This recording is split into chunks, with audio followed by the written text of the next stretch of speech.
संरचनात्मक स्तर पर तंत्र हिंदू धर्म का एक अभिन्न अंग है। जैसे हाइड्रोजन परमाणु पानी के अणु का एक अभिन्न अंग है। तंत्र वर्तमान समय में भारत में पूजा की हर प्रणाली में व्याप्त है, जिसमें वैष्णव भी शामिल है। इसे कोई हिंदू धर्म से अलग नहीं कर सकता। वैसे ही जैसे कोई भोजन से स्वाद को अलग नहीं किया जा सकता, तंत्र का मूल दर्शन वैदिक विश्व दृष्टि के अनुरूप है। तंत्र वेदों या किसी हिंदू दर्शन की तरह एकात्मक प्रणाली नहीं है। ये प्राग ऐतिहासिक काल से ही हिंदुओं के व्यवहार और विचारों का एक संचय रहा है। इसका जन्म वेदों में निहित है।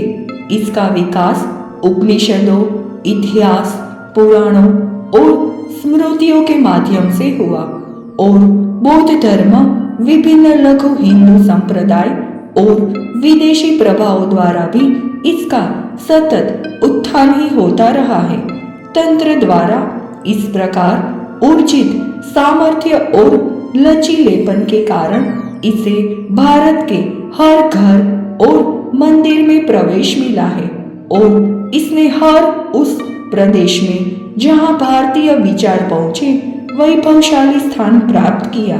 भारत और पश्चिम में हिंदू धर्म के रूप में जो भी आप पाते हैं वे अनिवार्य रूप से तंत्र ही है, जो एक विशेष समुदाय या व्यक्ति की आवश्यकता के अनुरूप ढाला गया है।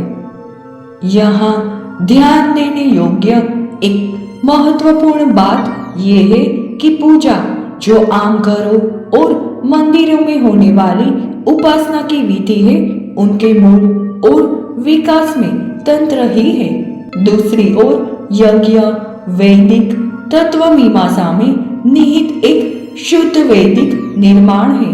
पुराण पूजा नाम की भी एक पूजा है और पुराणों में स्वयं तंत्र शास्त्रों का बड़ा अंश उधार लिया गया है।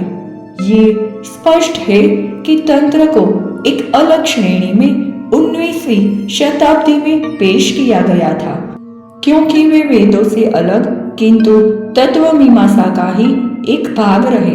तंत्र आगम और यमला जैसे हिंदू साहित्य के विशाल ज्ञान को समझने में असमर्थ थे। 19वीं शताब्दी तक हिंदुओं ने कुछ विशेष संप्रदायों की बेहद आपत्तिजनक प्रथाओं को छोड़कर तंत्र को कभी भी हिंदू धर्म से अलग नहीं माना।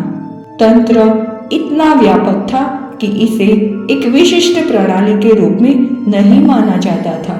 इसीलिए आज हिंदू धर्म की संरचना आपस में जुड़ी हुई और अविभाज्य डीएनए के दोहरे हेलिक्स सूत्रों की तरह है।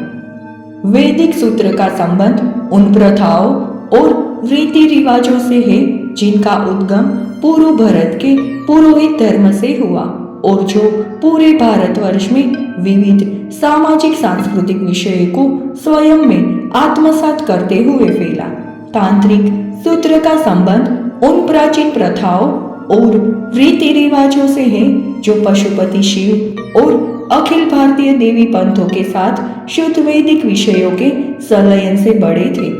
वास्तव में अथर्ववेद को तंत्र का एक अग्रदूत माना जाता है, क्योंकि अथर्ववेद में कई विचार पाए जाते हैं, जैसे एकत्व दर्शन, दीक्षा, चक्र, मंत्र तत्व और तथाकथित जादुई तत्व जैसे वशीकरण, स्तंभन आदि, जिसे बाद में तंत्रों में विस्तृत ढंग से बताया गया है। तांत्रिक ग्रंथों में अक्सर प्राचीन श्रद्धेय गुरुओं जैसे दधीची, लकुलिश, कच एवं अन्य का उल्लेख मिलता है, जिनकी भूमिका इस ज्ञान के प्रसार में मूर्धन्य थी। तंत्र एक प्राचीन और व्यापक धरोहर है जो आधुनिक भारतीय और पाश्चात्य दर्शनों में प्रचलित है। तंत्र का शाब्दिक अर्थ है तनोति इति तंत्र, जो हिंदी में विस्तार करना या प्रशस्त करना का अर्थ है। तंत्र की मूल भूमिका धार्मिक और आध्यात्मिक अनुशास्त्रों में है। तंत्र की शुरुआत हिंदू और बौद्ध धर्म के अंदर हुई। तंत्र के अनुयायियों का मानना है कि इसमें प्राकृतिक शक्तियों, मंत्रों, यंत्रों, मुद्रों, प्राणायाम, ध्यान और योग के साधनों का प्रयोग किया जाता है, जो आत्मा की साधना, जागरण और मुक्ति की प्राप्ति में मदद करते हैं। तंत्र में प्राकृतिक तत्वों का महत्व है। इसमें मानसिक, भाविक और शारीरिक शक्तियों का भी विशेष महत्व है। तंत्र के अनुयायियों का मानना है कि सारे जगत में एक सक्रिय शक्ति विद्यमान है और तंत्र साधना के द्वारा इस शक्ति का उपयोग किया जा सकता है। तंत्र की प्रमुख विशेषता है कि ये अनुभविक और आमल क्रियाओं पर आधारित है, जिसमें मंत्र, यंत्र और मुद्राओं का भी महत्व है। इसमें विशेष विधियों और अनुष्ठानों के माध्यम से शक्ति की साधना और सक्रियकरण किया जाता है।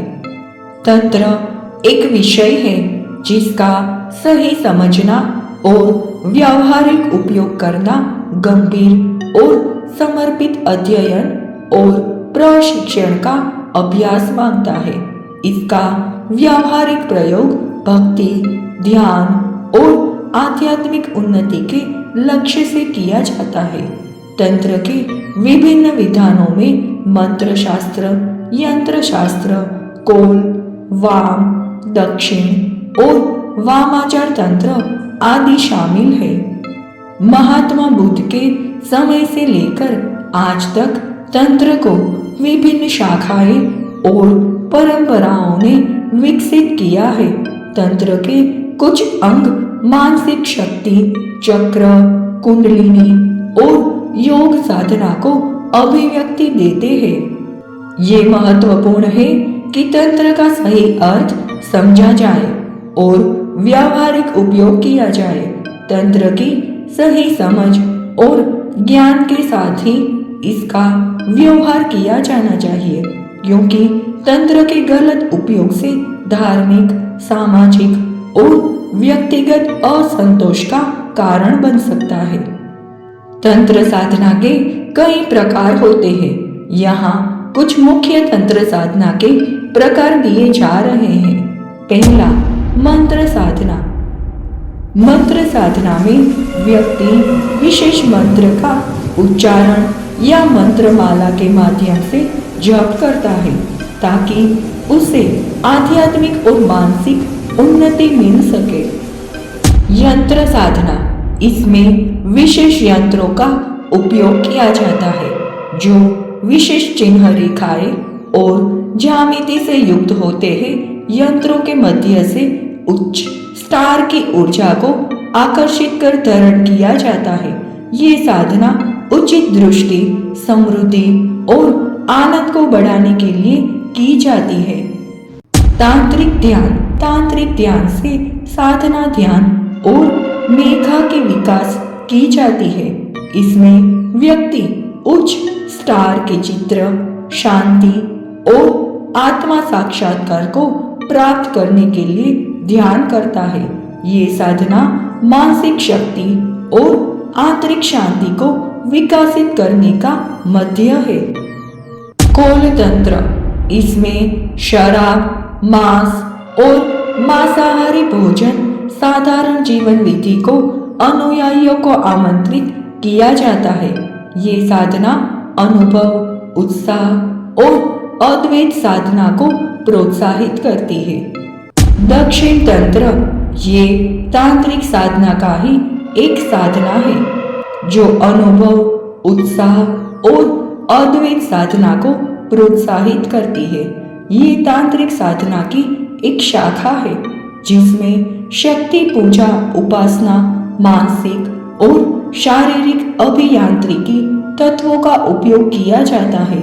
ये साधना शक्ति के अंतर्गत शक्तिशाली और प्रभावशाली होने के लिए की जाती है। ये केवल एक कुछ उदाहरण है और तंत्र साधना के अन्य भी प्रकार हो सकते हैं। तंत्र साधना करने से पहले ये महत्वपूर्ण है कि आप एक अनुभवी गुरु या संदर्भित तांत्रिक से उचित मार्गदर्शन प्राप्त करें और अपनी साधना को सुरक्षित और शुद्ध रखें।